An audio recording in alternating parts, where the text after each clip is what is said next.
Hello అండి. Welcome to my channel. Schools అన్నిటికి half days ఇచ్చేసారు కదా! ఇంక పిల్లలందరూ ఇంట్లోనే ఉంటారు. వాళ్ళకి కొంచెం సరదాగా, ఫన్‌గా ఉండాలని జెప్పేసి ఒక చిన్న గేమ్ కండక్ట్ చేశాననమాట. అందుకే అన్ని తంటాలు మనోళ్ళకి.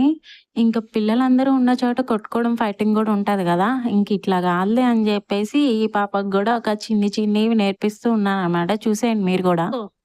తిప్పు. నేనొకటి అడుగుతా చెప్తావా? Johnny Johnny eating sugar, telling lines, open your mouth. పెద్దగాను. జనరేషన్ పిల్లలకి పవర్ మామూలుగా ఉండదు గదా! ఏది చెప్పేస్తే అలా టక్కున పట్టేస్తారు. ఇంకా వాటికి ఒక్కొక్క కలర్, ఈ కలర్ అని చెప్తుంటే టక్కిన పెట్టేస్తా ఉంది. ఫాస్ట్‌గా సూపర్ ఫాస్ట్ ఎక్స్‌ప్రెస్ లాగా. ఇంక భలే చేసావు అని జెప్పేసి ఇటు సైడ్ నుంచి చప్పట్లు కొడుతుంది. తాను కొడుతుంది.